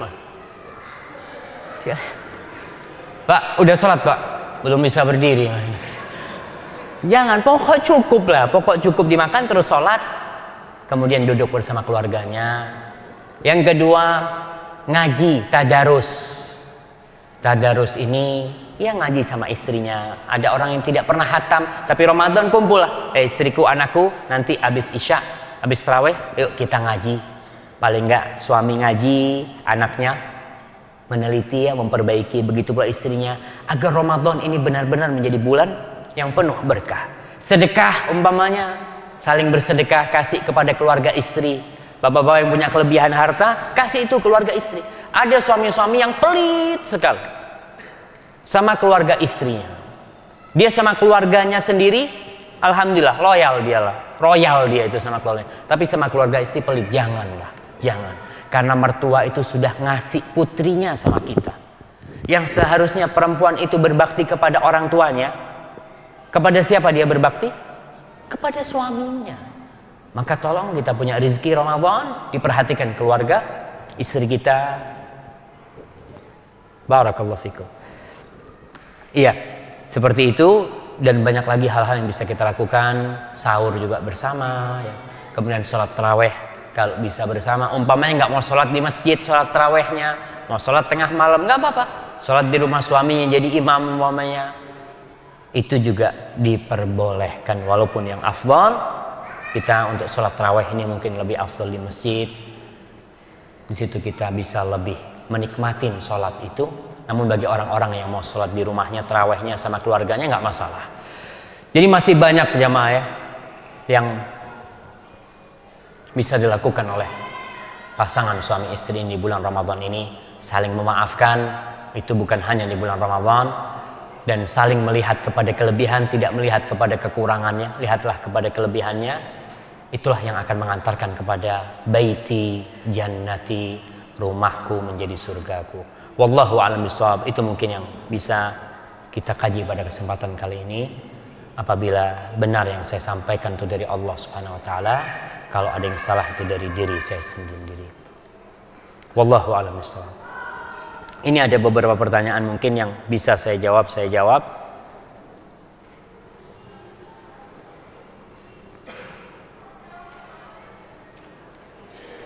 Assalamualaikum Ustadz. Afwan, saya seorang ibu. Seminggu bisa 5 kali kajian. Saya merasa bersalah karena seringnya kajian. Tetapi kewajiban saya insya Allah sudah terselesaikan. Dan suami mengizinkan. Syukran Ustaz. Assalamualaikum warahmatullahi wabarakatuh. Nah, intinya diizin suami. Dan jangan sampai hak-hak suami itu terabaikan. Usahakan nih buat ibu-ibu ya. Usahakan ketika suami datang ada di rumah. Usahakan di waktu-waktu penting ada di rumah. Jangan sampai yang membukakan pintu bagi suami adalah pembantu. Jangan. Udah tahu tuh. Udah tahu. Oh, suamiku pulang jam 5. Udah dandan yang cantik. Dasternya masukkan bawa kolong udah. Pakai baju yang seksi, yang baik. Karena apa? Karena sekarang ini terus terang ibu-ibu ya. Godaan buat bapak-bapak ini berat sekali. Dia di luar tuh melihat perempuan-perempuan na'udzubillah yang pakaiannya kayak ayam yang dicabut bulunya. Kita ngelihat ayam ada bulunya, itu kan masih seneng. Tapi kira-kira ngelihat ayam jalan nggak pakai bulu gitu. Pakai baju yang ngaprot, semuanya ngaprot, na'udzubillah. Itu di luar seperti itu suami. Mudah-mudahan suami bisa menundukkan pandangannya. Dan Rasul Shallallahu Alaihi Wasallam dia tahu umatnya ini manusia biasa. Dan ajaran beliau, kalau suami melihat sesuatu yang membuat hasratnya timbul, apa kata Rasul SAW? Falyarji ila ahli, pulang ke rumahnya. Assalamualaikum. Ibu kan pembantu. Ibu mana? Kajian. Aduh.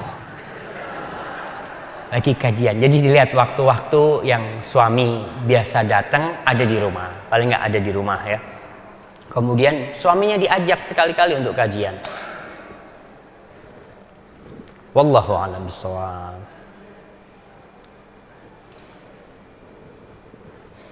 Assalamualaikum Ustaz. Waalaikumsalam warahmatullah.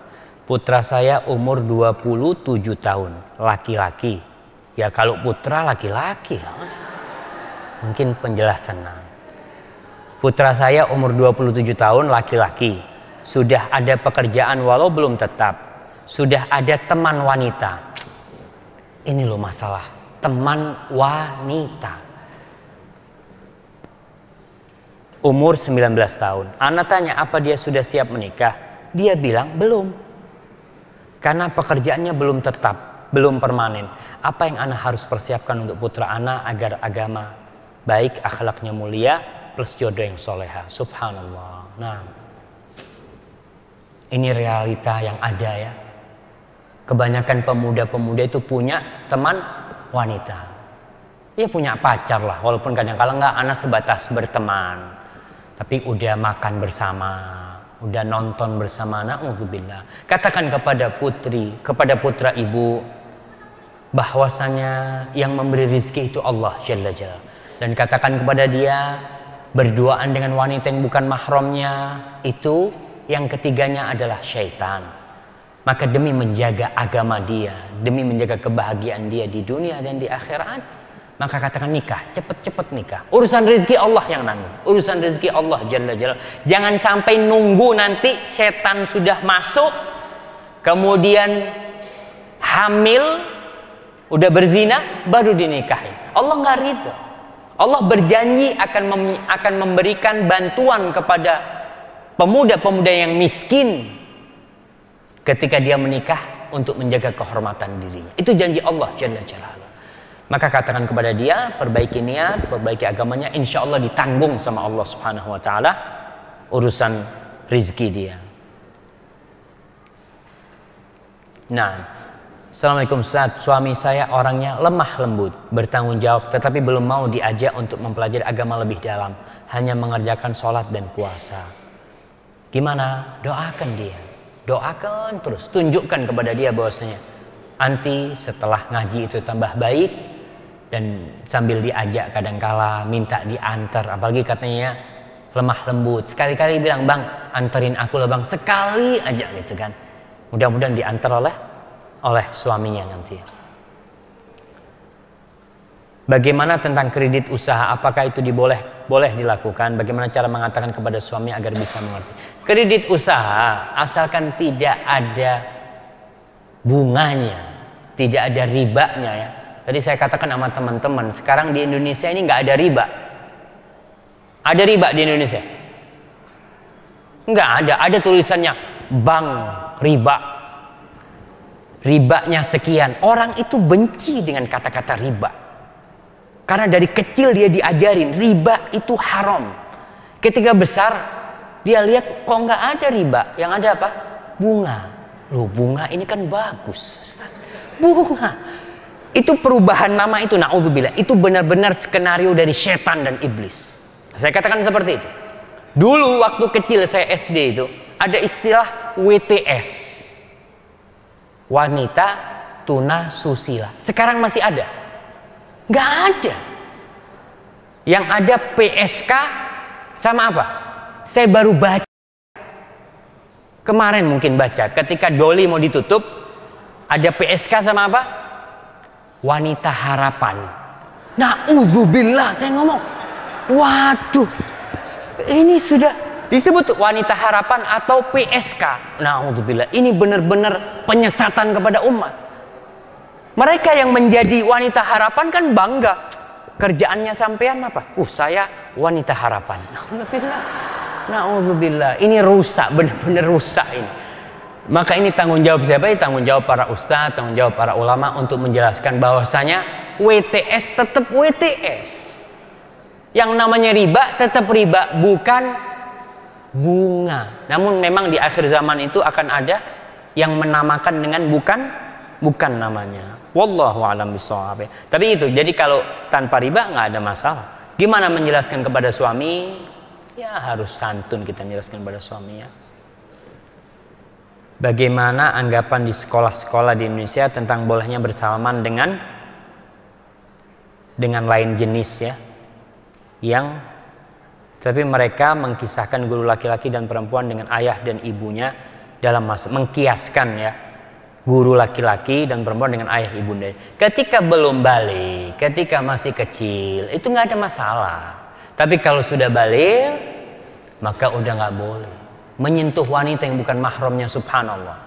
Zina itu di dalam Al-Quran tidak ada ayat yang mengatakan jangan berzina. Nggak ada. Yang ada, wala taqrabuz zina, jangan dekat-dekat zina. Memandang wanita yang bukan mahramnya, ya kita disuruh menundukkan, apalagi pegangan. Sekarang bukan pegangan, apa? Cipika-cipiki. Na'udzubillah. Katanya dia, Ustaz, nggak ada perasaan apa-apa anak sama dia. Biasa aja, karena udah biasa. Nggak ada perasaan, tapi tetap yang haram itu tetap haram. Maka kalau tadi dikiaskan dengan ayah ibu nggak sama. Jadi kalau umpamanya yang sudah besar, yang sudah baligh, maka tentu Rasul sallallahu alaihi wasallam mengatakan, la ayyut ana fi ra'si ahadikum bi mikhyatin min hadid khairun min ayyamassa imra'atan la tahillu lahu. Seorang ditusuk kepalanya dengan jarum besi itu lebih baik daripada menyentuh wanita yang tidak halal buat dia. Subhanallah, nggak main-main. Kita mengatakan, Ustaz, ana nggak ada perasaan apa-apa. Rasul sallallahu alaihi wasallam itu tidak pernah menyentuh wanita yang bukan muhrim. Mereka berbaiat. Orang-orang yang masuk Islam dulu berbaiat kan, berjanji suci. Rasul kata Aisyah, ghair annahu yubayi'uhunna bil kalam. Rasul sallallahu alaihi wasallam membaiat wanita-wanita itu dengan lisan, dengan pembicaraan. Jadi cukup kita minta maaf, kalau nggak mau salaman ya sudah kita katakan afwan gitu kan. Ini sebenarnya penghormatan buat wanita. Jadi kalau ada wanita merasa, kok nggak mau salaman sama anak, pada hakikatnya lelaki itu menghormati wanita tersebut. Wallahu a'lam bishawab. Kita lihat nih dari ibu-ibu nih. Assalamualaikum. Banyak kita dapati bahwa suami sering bertekuk lutut kepada istrinya.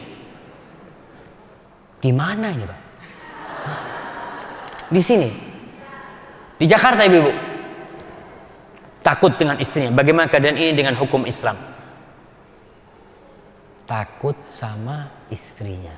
Takut kenapa? Takut disunat lagi atau apa? Jadi takut ini seorang suami yang penyayang itu bukan takut sama istrinya, tapi dia menghormati istrinya.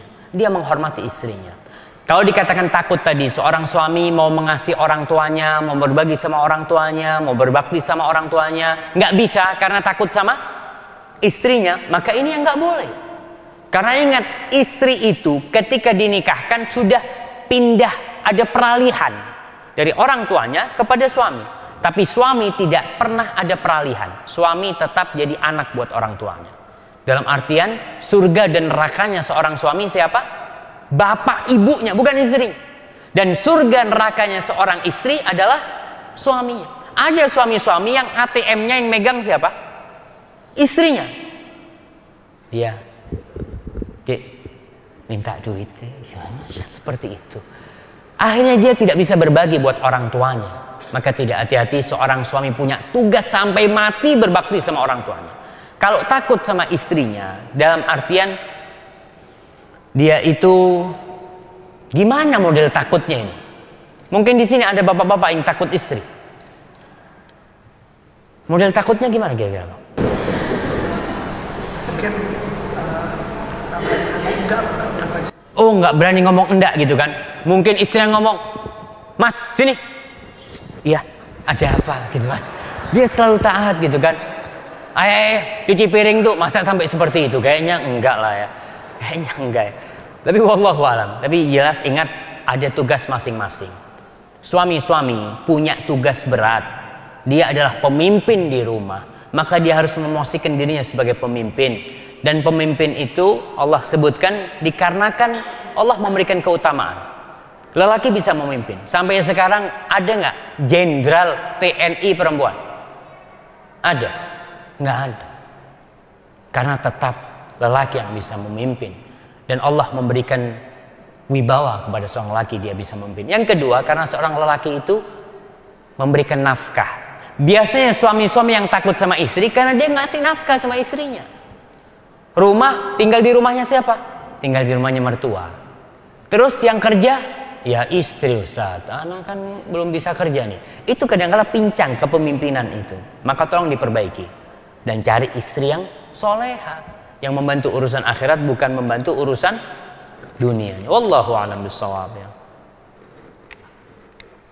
Nih, bagaimana caranya menghadapi akhlak istri yang sering tidak merasa cukup dengan keadaan ekonomi keluarga. Nah, sekali-kali dibawa ziarah kubur nih istrinya nih.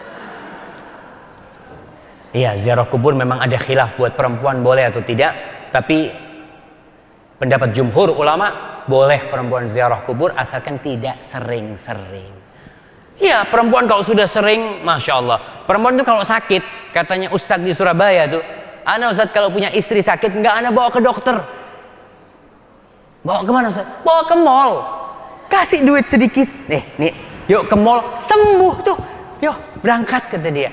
Memang perempuan ini mungkin ada kelebihan di sana tuh. Ada kelebihan di sana. Jadi ingat kalau dia udah cinta dunianya, udah ngomongin dunia, ngomongin tetangga, bang itu fulana udah beli mobil, ini fulan udah kayak gini, udah berangkat ke sono ke sini, ya sekali-kali bawa ke kuburan, bawa ziarah kubur, bawa ke rumahnya orang miskin ya, ke tetangga-tetangganya, memang ada. Itu terapi ya, terapi supaya kecintaan kepada dunia itu lantar. Kau mau dibawa kemana tuh harta semua? Bakal kau tinggalkan semua. Maka bawa berkunjung ke rumahnya fakir miskin yang gubuknya sudah reot. Dan itu obat, obat agar kita merasa cukup bersyukur kepada Allah Subhanahu wa taala. Rasul sallallahu alaihi wasallam mengatakan, "Unzuru ila man huwa asfala minkum." Lihatlah kepada yang di bawah kalian. Jangan melihat kepada yang di atas kalian. Kalau melihat kepada yang di atas kayak seperti orang yang berjalan, matanya ke atas terus. Kira-kira kesandung nggak dia? Kesandung, masuk lubang, sengsara hidupnya. Orang yang melihat ke atas sengsara. Sampai ada seorang tabi'in, orang kaya raya. Dia orang kaya raya. Dia ngomong, hidupku sengsara. Kenapa? Karena temanku semua orang kaya. Setiap aku melihat orang ke rumahnya fulan, ternyata dia lebih kaya dari dia. Dia punya mobil lebih banyak dari dia. Akhirnya aku sengsara. Dan pada akhirnya aku berteman dengan orang-orang miskin. Masya Allah, makmur hidupku. Karena merasa paling kaya dia. Ketika dia berteman dengan orang miskin, aman. Alhamdulillah ya Allah, ternyata masih ada yang lebih susah dari aku. Alhamdulillah. Maka istri yang seperti ini sekali-kali, karena memang ada istri-istri yang duniawi ya. Bahkan saya pernah ada teman di Madinah, habis telepon ke istrinya, dia ngomong, Fik, ana mau ceraikan istri ana. Ana ngomong, bang, kenapa? Kata dia, ana telepon, ana udah tahu dia di sini ini supir, ana kata dia, nyupir dia. Istri ana bilang, ana barusan berangkat sama sepupunya, dia baru beli villa 1,5 M katanya. 1,5 M, ana gaji sebulan 2 juta di sini, ngomongnya beli villa 1,5 M. Jadi ibu-ibu hati-hati ibu-ibu. Jadi suaminya udah capek, udah lelah, karena memang kebanyakan wanita menghuni surga itu gara-gara tidak bersyukur kepada suaminya. Yakfurnal ashir wa yakfurnal ihsan. Dia kufur kepada suaminya dan dia kufur kepada kebaikan suaminya. Bahkan ada istri-istri yang mengatakan sama suaminya, ma ra'aitu minka khairan qat. Mas, sampai sekarang aku nggak pernah seneng hidup sama kau, mas. Subhanallah. Gara-gara satu masalah, dia lupa sama semua kebaikan suaminya. Itu sifat wanita dan Rasul menjelaskan hal itu. Maka ibu-ibu hati-hati dengan sifat itu. Diperbaiki. Wallahu a'lam bishawab.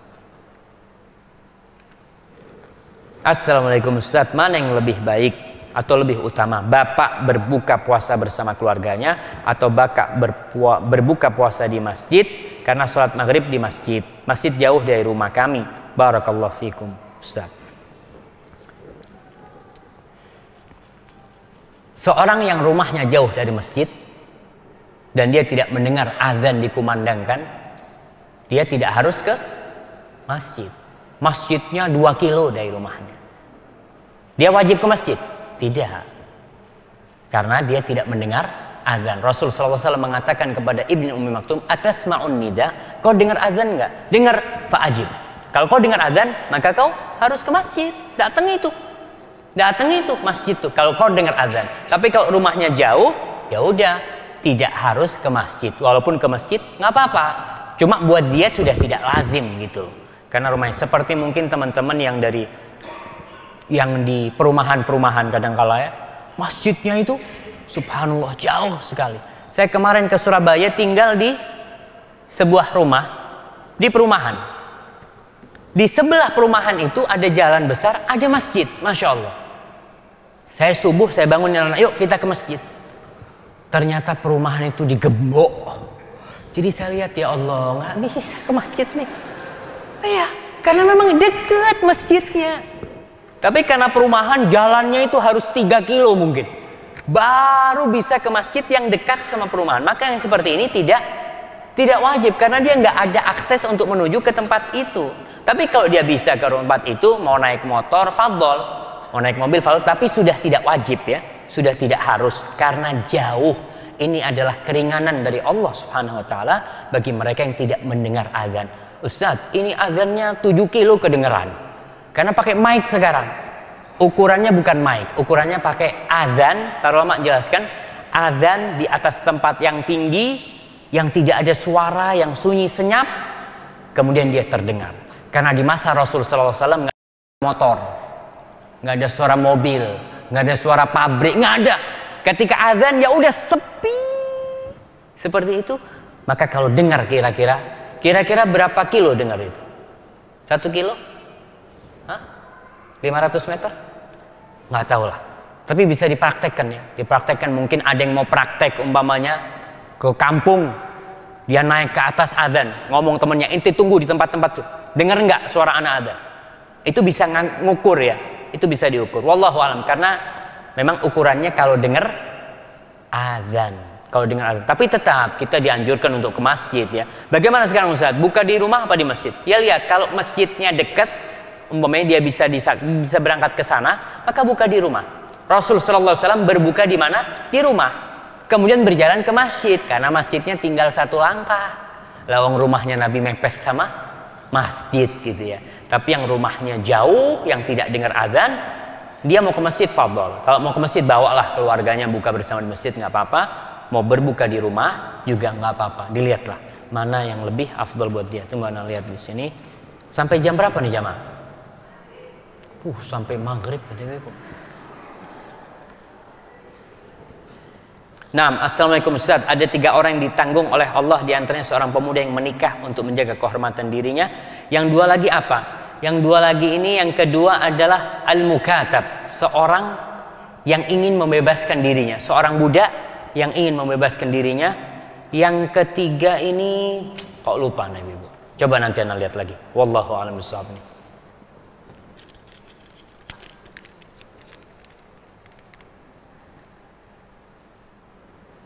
Ustaz, ini masalah itikaf. Bagaimana itikaf yang benar, kapan mulainya dan kapan berakhirnya? Jazakumullah khair. Masalah itikaf ini ada itikaf yang sempurna. Itikaf yang sempurna itu tentunya 10 hari terakhir full, dari sejak sebelum matahari terbenam dia udah ke masjid sampai baru keluar dari masjid ketika munculnya bulan Id. Jadi full, itu yang full. Tapi ada orang nggak bisa full. Orang nggak bisa full. Ana bisanya Ustaz cuma dari maghrib sampai subuh. Nggak apa-apa. Itikaf dari maghrib sampai subuh. Umpamanya Ustaz, Ana nggak bisa, Ana kerja Ustaz. Ya udah lihat kalau bisa itikaf itu malam-malam ganjil. Malam-malam ganjil, pas malam 21, malam 23, malam 27, 29. Karena memang ya sebagian orang masih harus bekerja ya. Masih harus bekerja, paling nggak dia bisa itikaf di malam-malam ganjil itu. Kalau orang yang itikaf yang sempurna benar-benar nggak keluar dari masjid, 10 hari itu siang malamnya di masjid. Kalau bisa, kalau nggak bisa, berusahalah semampunya untuk berada di masjid.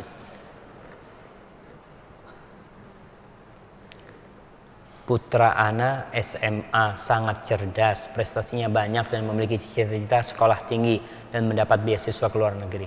Ana sangat ingin putra Ana dengan kepintarannya sekolah memperdalam agama seperti Lipia, tapi dia tidak mau, orientasinya masih sangat duniawi.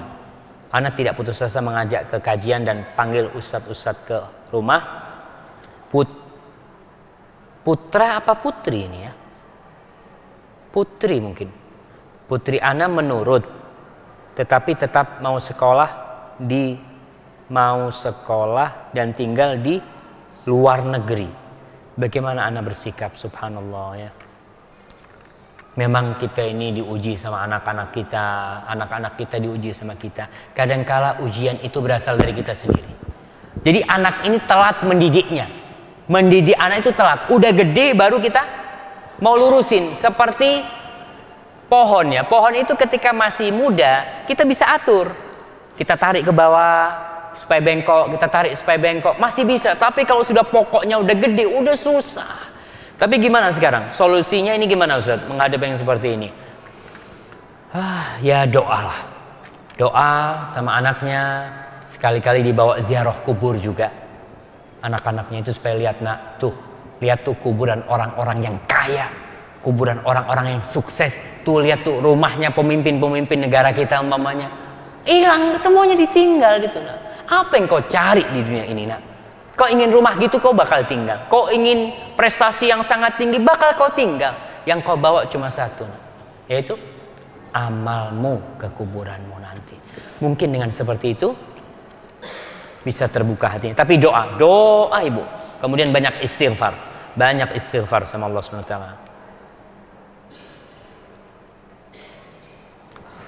Masya Allah. Ustaz, Ana minta sarannya, apa yang harus Ana lakukan? Dan Ana nasihatkan kepada anak Ana yang sudah tes masuk pramugari. Ana sangat tidak setuju, subhanallah. Ini kadangkala anak sudah tidak nurut sama orang tuanya.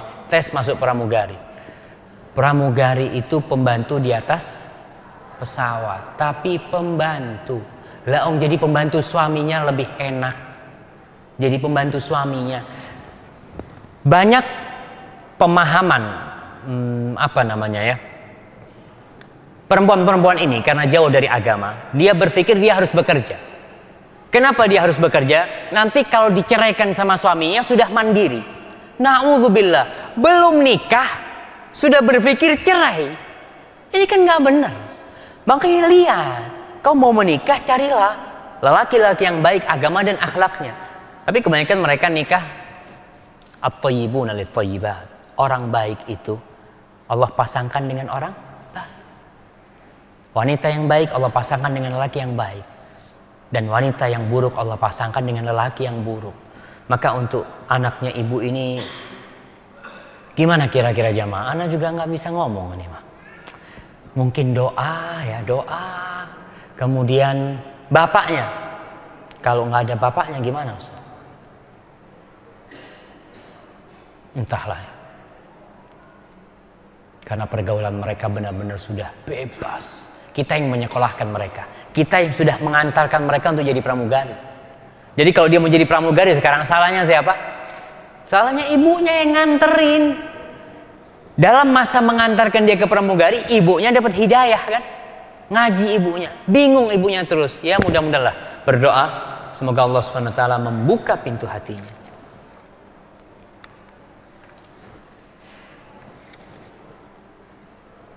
Nah, katanya 10 menit lagi nih jamaah.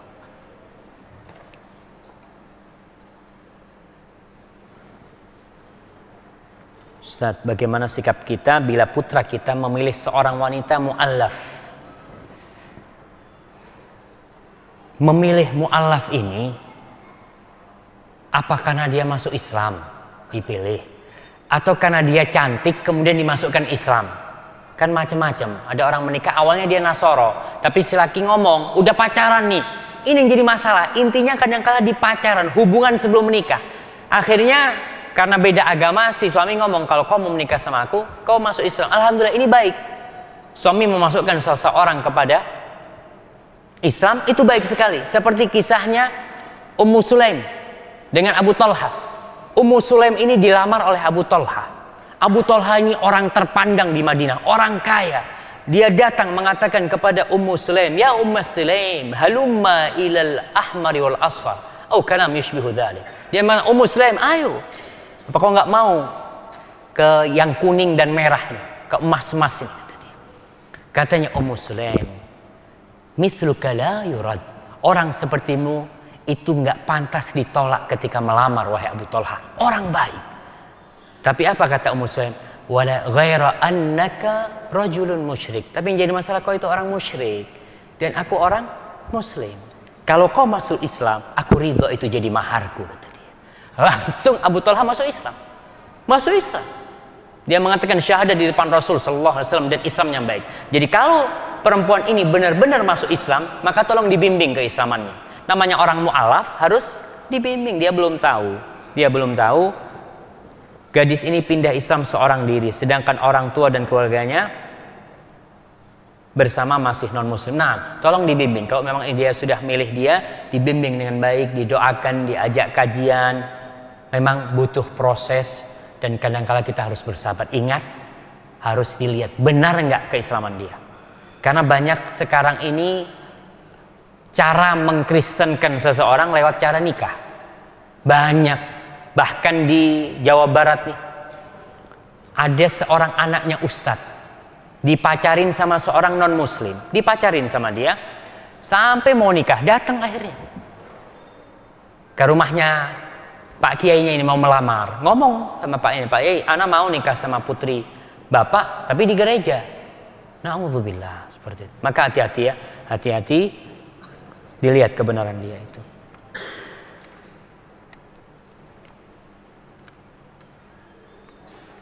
Assalamualaikum warahmatullahi wabarakatuh. Apakah surat An-Nur ayat 31 menjadi dalil untuk tidak boleh melihat sedikit pun tanpa syahwat, seperti kita belajar untuk sekedar kenal fulana? Ketika belajar sekedar kenal fulana, gimana nih? Jadi ingat, melihat wanita itu sahmun min sihamil iblis al-masmuma. Dia adalah anak panah iblis yang beracun. Kita melihat fulana, awalnya nggak syahwat. Jadi memang ulama beda pendapat. Sebagian mengatakan tidak boleh melihat wanita sama sekali, walaupun tanpa syahwat. Sebagian mengatakan kalau aman tanpa syahwat melihat nggak apa-apa. Tapi ingat, melihat terus-terusan itu bisa menimbulkan syahwat. Siapa yang bisa menjamin kau aman? Maka kita lihat sahabat Fudail bin Iyad dibonceng Rasul di ontanya ketika di Mina. Ada seorang wanita cantik yang bertanya kepada Nabi Muhammad SAW. Si Fudail ngeliatin terus gini, diliatin terus. Akhirnya sama Rasul dipalingkan. Dilihat lagi, dipalingkan. Karena memang memandang itu bisa mengantarkan kepada syahwat. Jadi kalau memandang sekedar memandang untuk perlu, oh fulana, ya udah selesai, nggak masalah. Tapi kalau untuk memandang, masya Allah, cantik banget fulana ini, nah, itu bermasalah itu. Wallahu a'lam bishawab. Ini yang terakhir mungkin jamaah. Assalamualaikum warahmatullahi wabarakatuh. Ustadz, apakah perempuan tidak boleh berkarir di luar rumah? Saya baru lulus SMA, jadi bingung untuk memilih jurusan yang saya suka. Karena berpikir kalau akhirnya harus diam di rumah, pendidikan apa yang sebenarnya bagus untuk ditempuh perempuan dalam Islam ya Ustaz? Terima kasih. Jazakumullah khairan. Barakallah fiik. Perempuan boleh berkarir di luar selama itu tidak bertentangan dengan fitrahnya. Dan Islam butuh dengan wanita-wanita, umpamanya dengan guru. Kita butuh dengan dokter perempuan. Kalau semua dokter sekarang kayak model dokter kandungan, bermasalah nih. Kita kekurangan dokter kandungan perempuan. Hampir kebanyakan dokter kandungan laki. Maka ini peluang buat ibu-ibu. Kalau gitu anak jadi dokter kandungan. Tapi katanya di Indonesia ini kita masih pakai hukum Belanda. Untuk jadi dokter kandungan itu harus anak pertama. Kalau perempuan. Iya, saya dengar itu. Katanya kalau dokter perempuan kandungan itu harus anak pertama. Katanya kalau anak perempuan itu ya kecerdasannya Belanda nih ngomongnya. Katanya kecerdasannya sama dengan lelaki. Kalau tidak, nggak boleh ambil jurusan dokter kandungan. Itu dulu mungkin sekarang sudah tidak. Jadi kalau karir yang diperbolehkan yang sesuai dengan fitrahnya, umpamanya perempuan itu mau menjadi guru untuk anak-anak, untuk anak-anak TK ya.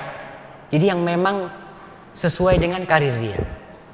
Kalau tidak, nanti sama suami ini, kalau sama-sama kerja ya, sama-sama kerja, nggak ada tuh rumah tangga.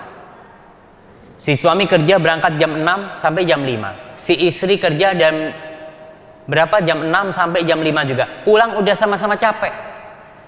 Udah sama-sama capek. Jadi mana yang namanya keharmonisan di rumah tangga itu? Wallahu a'lam bishawab. Jadi kalau karir itu dilihat selama dia bekerja di tempat yang menjaga kehormatan dirinya, tidak bercampur dengan kaum lelaki, dan dia di situ bisa menjaga keimanannya, nggak ada masalah. Jadi kemana? Ya jurusan-jurusan lah. Umpamanya sekarang koki, kita lihat koki ini. Kebanyakan koki itu laki apa perempuan? Laki. Saya itu bingung. Kemana perempuannya? Seharusnya kan yang pintar masak itu perempuan gitu. Tapi kenapa kok laki?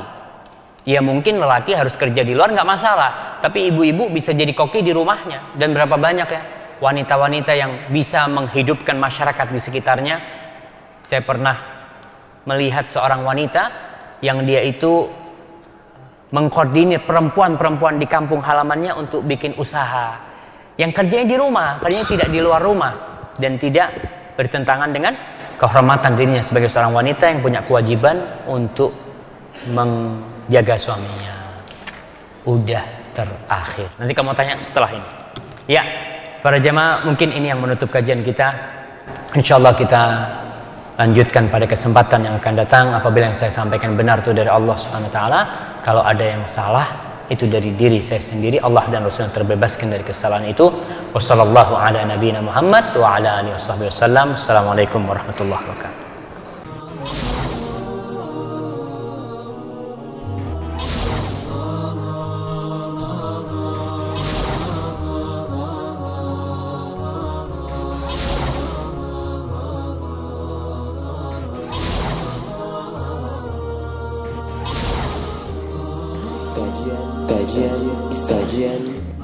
Kajian Islam